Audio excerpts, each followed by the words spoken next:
Hello everyone, मैं doctor Nilima आज इस वीडियो में बात करूंगी विभिन्न प्रकार के प्रश्नों या परीक्षणों के गुण एवं दोषों की। टॉपिक पर चर्चा करने से पहले यदि आप बीएड के सिलेबस का हिंदी ट्रांसलेशन चाहते हैं या फिर कोर्स 1, 2, 3, 5 और 10 के सभी टॉपिक्स के वीडियो चाहते हैं तो डिस्क्रिप्शन बॉक्स में लिंक दिया हुआ है, आप वहां जाकर देख सकते हैं।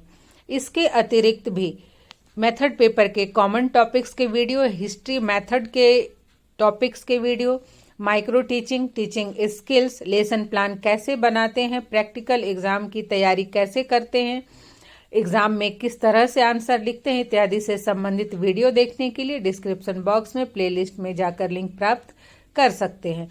तो आइए शुरुआत करते हैं।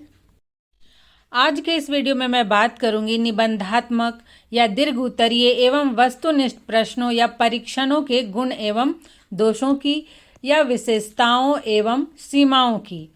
टॉपिक पर चर्चा करने से पहले मैं ये बता दूं कि मैंने अपने चैनल का नाम चेंज कर दिया है और इसे बीएड प्लैनेट कर दिया है, क्योंकि मेरे चैनल पे आपको बीएड से रिलेटेड सभी तरह की जानकारियां उपलब्ध होंगी।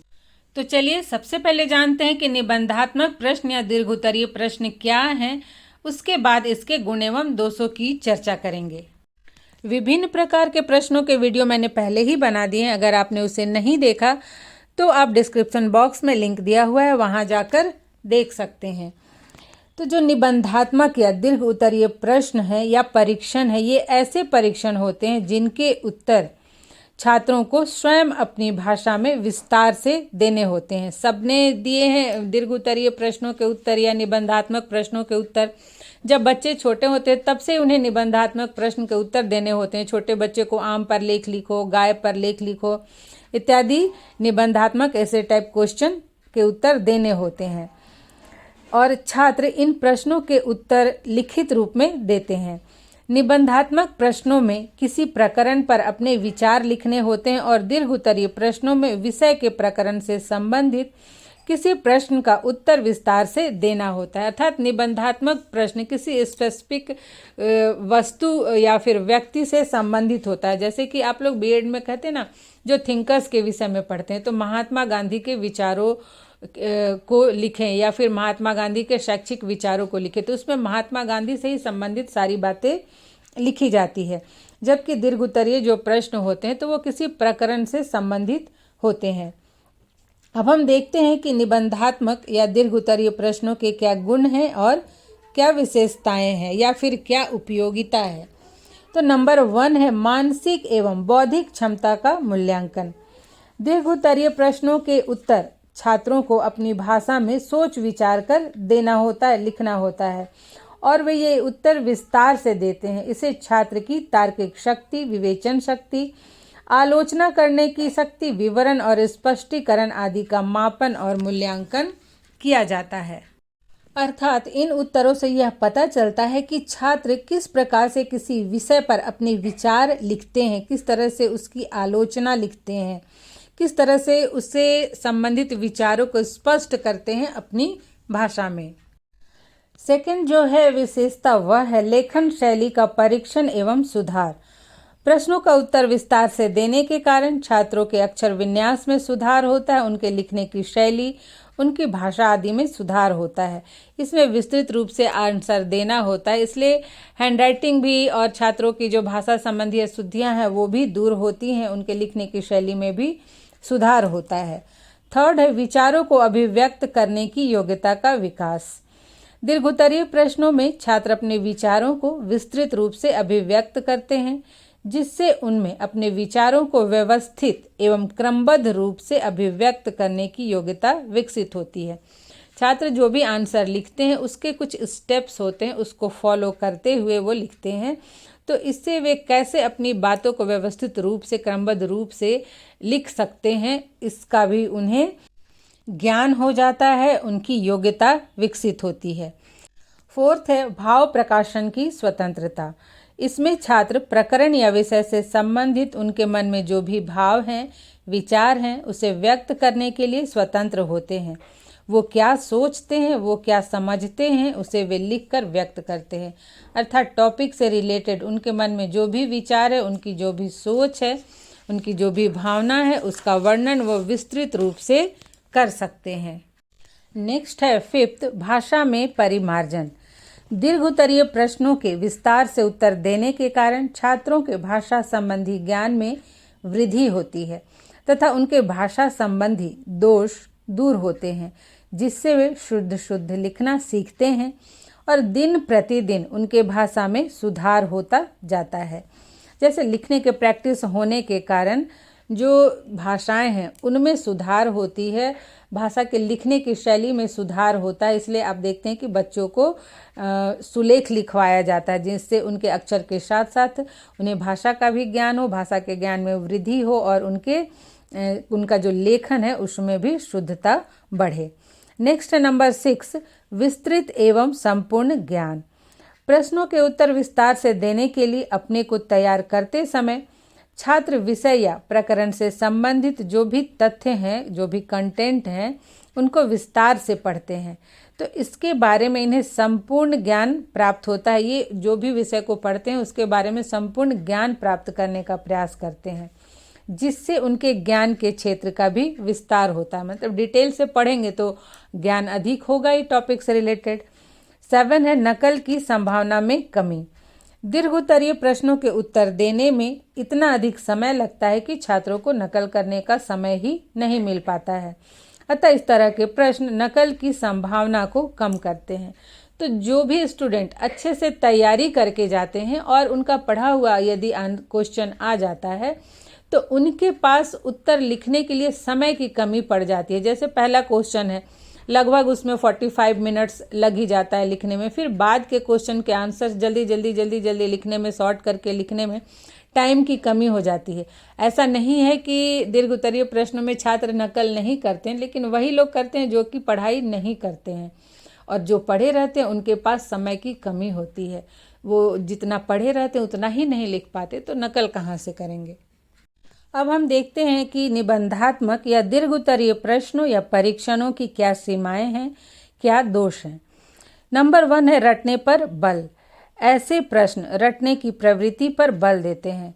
छात्रों को बहुत सारे प्रश्नों के उत्तर याद करने पड़ते हैं, जिससे छात्र उन्हें रटकर याद करते हैं, और जो छात्र अधिक रट सकते हैं वे प्रश्नों के उत्तर रट लेते हैं और अधिक अंक ले आते हैं। इस तरह की शिक्षा का उद्देश्य केवल रटकर परीक्षा पास करना बन जाता है। जैसे कि कुछ छात्र होते हैं जो रटने में एक्सपर्ट होते हैं, तो वो आसानी से सारे आंसर्स रट लेते हैं और एग्ज़ाम दे लेते हैं, और वैसे बच्चे जो नहीं रट पाते वो इसमें पिछड़ जाते हैं। नंबर 2 है सभी पक्षों का मूल्यांकन असंभव।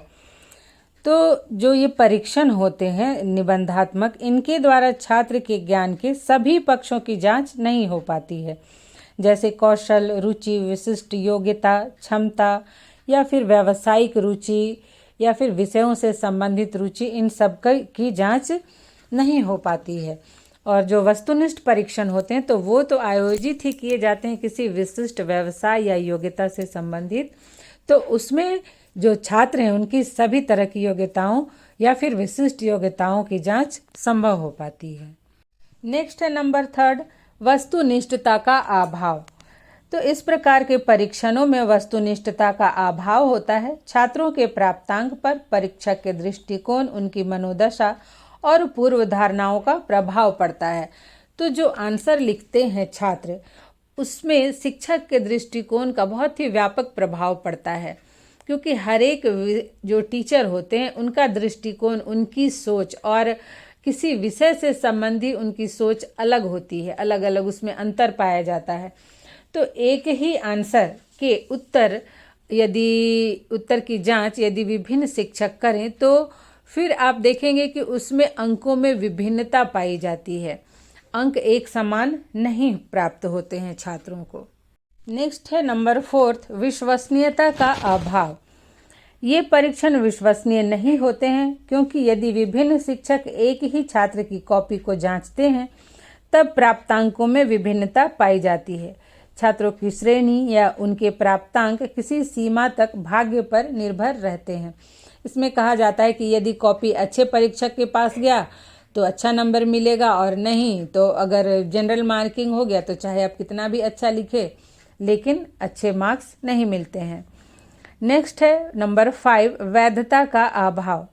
इस तरह के परीक्षण वैध भी नहीं होते हैं। ऐसे परीक्षण जिन उद्देश्यों को लेकर बनाए जाते हैं वह उद्देश्य पूरे हो रहे हैं या नहीं यह निश्चित नहीं होता है। जैसे इन परीक्षणों में जो प्रश्न है उसके उत्तर देने हो तो परीक्षक यही देखते हैं कि छात्र ने प्रश्न का उत्तर सही सही दिया है या नहीं।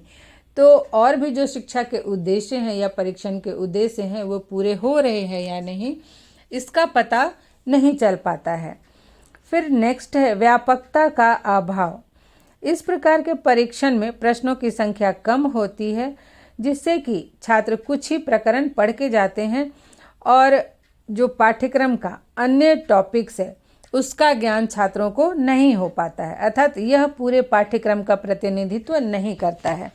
तो अधिकतर स्टूडेंट्स जिनके एग्जाम्स में दीर्घ उत्तरीय प्रश्न आते हैं या निबंधात्मक प्रश्न आते हैं तो वे सारे टॉपिक्स नहीं पढ़ते हैं, पूरे सिलेबस को नहीं पढ़ते हैं, या फिर जो भी पेपर है विषय है उसको पूरे प्रकरण को नहीं पढ़ते हैं, बस कुछ इम्पॉर्टेंट क्वेश्चंस या फिर इम्पॉर्टेंट टॉपिक्स को पढ़ लेते हैं और उसी को पढ़ के एग्ज़ाम देने चले जाते हैं। वो सोचते हैं इतना लिख लेंगे तो पास हो जाएंगे। नेक्स्ट है नंबर 7, अत्यधिक खर्चीला।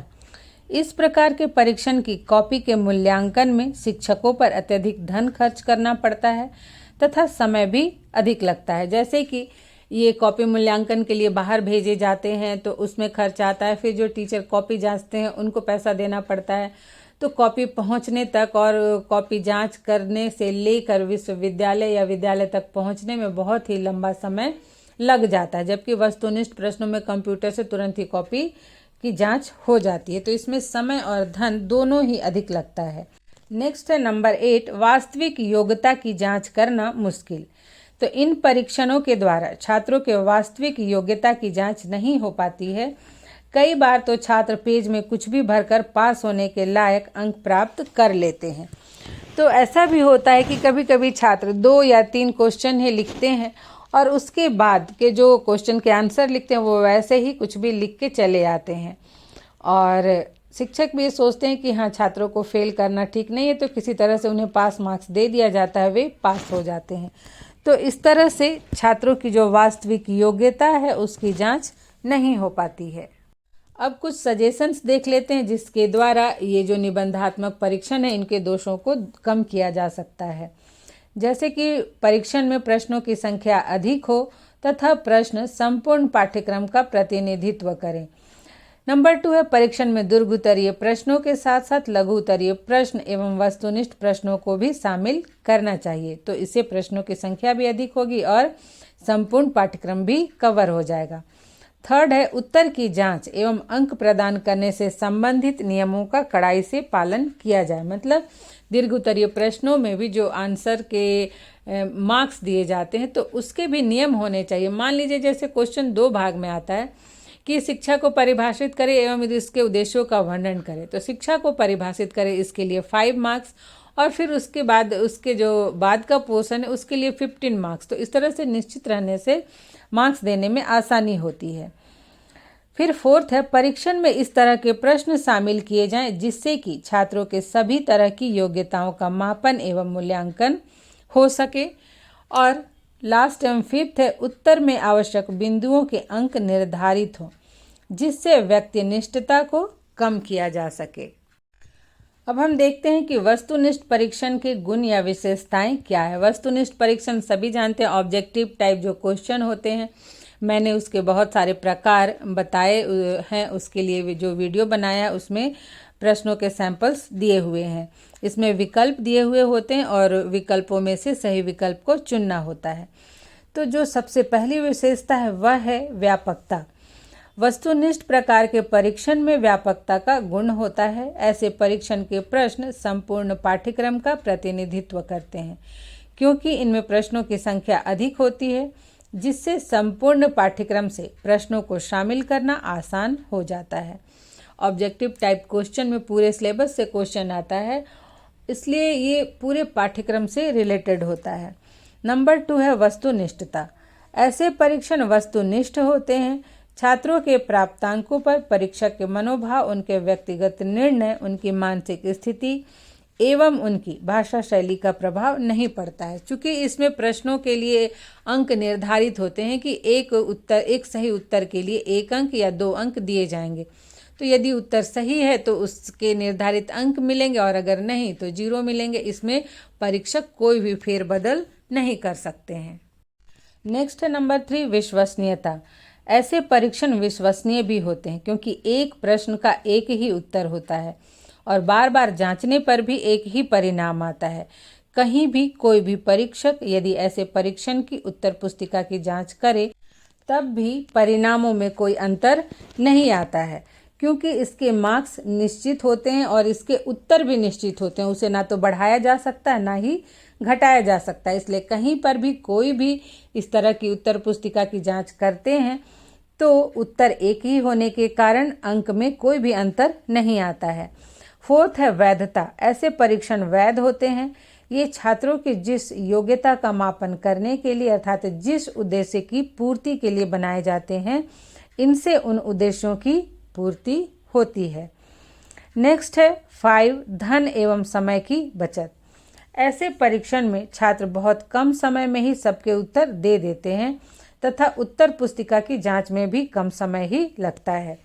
तो जितने भी कॉम्पिटिटिव एग्ज़ाम आप देखेंगे टाइम तो अधिक दिया जाता है, लेकिन जो छात्र हैं उनके आंसर जल्दी ही कंप्लीट कर लेते हैं और इनकी कॉपियां भी एक साथ ही कंप्यूटर में तुरंत ही जांच हो जाती है।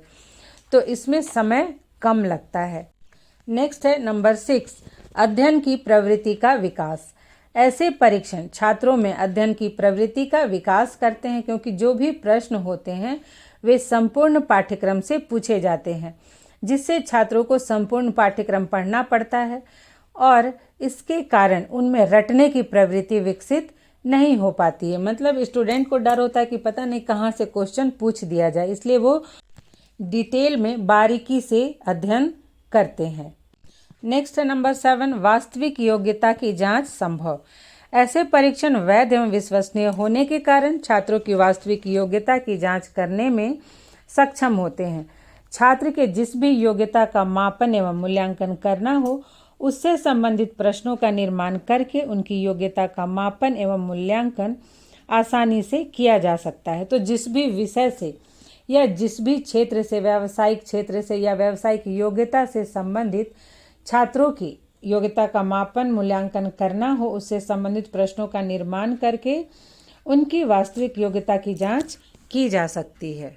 अब हम देखते हैं कि वस्तुनिष्ठ परीक्षण के क्या क्या दोष हैं और क्या सीमाएं हैं इसकी।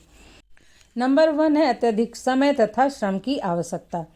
तो चूंकि वस्तुनिष्ठ परीक्षण पूरे पाठ्यक्रम से संबंधित होता है, इसमें प्रश्नों की संख्या भी अधिक होती है, तो ऐसे परीक्षणों के निर्माण में काफ़ी समय लगता है और शिक्षकों को अत्यधिक मेहनत भी करनी पड़ती है। ऐसे परीक्षणों का निर्माण करने के लिए अनुभव एवं अच्छी योग्यता वाले शिक्षक या विषय विशेषज्ञों की आवश्यकता होती है। नंबर 2 है वास्तविक योग्यता का मापन असंभव। ऐसे परीक्षणों द्वारा छात्रों के वास्तविक योग्यता का मापन करना कभी कभी संभव नहीं होता है, क्योंकि इसमें छात्र कई विकल्पों में से अनुमान लगाकर उत्तर दे देते हैं। यदि भाग्यवश उत्तर सही हो जाता है तो छात्र सफल हो जाते हैं। इसमें एक चीज़ फेमस है तुक्का लगाना, या फिर आप यूट्यूब में बहुत सारे वीडियो देखेंगे ट्रिक कि कैसे कौन से ट्रिक को अपनाकर बिना पढ़े 50% तक के 50% क्वेश्चन के सही आंसर किए जा सकते हैं। तो कभी कभी ऐसा भी होता है कि छात्र पढ़ाई नहीं करते हैं और वो तुक्का लगाकर या ट्रिक अपनाकर वो एग्ज़ाम में पास हो जाते हैं। 3rd है ज्ञान के समस्त क्षेत्रों का मापन असंभव। वस्तुनिष्ठ परीक्षण द्वारा केवल छात्रों के तथ्यों से संबंधित ज्ञान की ही जांच होती है। इस प्रकार के परीक्षण में भाषा शैली, भाव प्रकाशन, प्रस्तुतिकरण, लेखन शैली आदि योग्यताओं और क्षमताओं का मापन नहीं हो पाता है। अब कुछ सुझाव हैं। नंबर 1, वस्तुनिष्ठ प्रश्नों के साथ साथ लघु उत्तरीय एवं निबंधात्मक प्रश्नों का भी प्रयोग सीमित रूप से किया जाना चाहिए। नंबर 2 है प्रारंभ में आसान, फिर सामान्य और अंत में कठिन प्रश्न रखे जाने चाहिए। 3rd है सभी प्रकार के प्रश्नों की संख्या संतुलित हो। 4th है प्रश्नों के जो भी विकल्प दिए जाएं वे एक निश्चित क्रम में नहीं रखे जाए, जिससे तुक्का लगाने में आसानी ना हो। और 5 है प्रश्नों की भाषा सरल हो, स्पष्ट निर्देश दिए जाएं तथा उत्तर भी एक ही हो। उत्तर ऐसा ना हो जो छात्रों को भ्रम में डाले। जैसे बहुत सारे जो विकल्प दिए गए होते हैं, ऑप्शंस दिए होते हैं आंसर के, उसमें अक्सर 2 ऑप्शंस में कंफ्यूजन हो जाता है कि ये सही होगा कि वो सही होगा। तो ये थे सब्जेक्टिव और ऑब्जेक्टिव जो परीक्षण है या फिर क्वेश्चंस हैं, उनके गुण, दोष, विशेषताएं। एक तरह से देखा जाए तो हर एक सिक्के के 2 पहलू होते हैं। उसी तरह से दोनों प्रकार के जो परीक्षण हैं उनके अपने अपने गुण हैं, अपने अपनी विशेषताएं हैं और दोष भी है। ऐसी स्थिति में दोष मुक्त परीक्षण के निर्माण के लिए आवश्यक है कि सभी प्रकार के प्रश्नों को मिला जुलाकर परीक्षण में शामिल किया जाए, जिससे छात्रों की विभिन्न प्रकार की योग्यताओं का मापन एवं मूल्यांकन संभव हो सके। तो आज यहीं तक, मिलते हैं नेक्स्ट वीडियो में।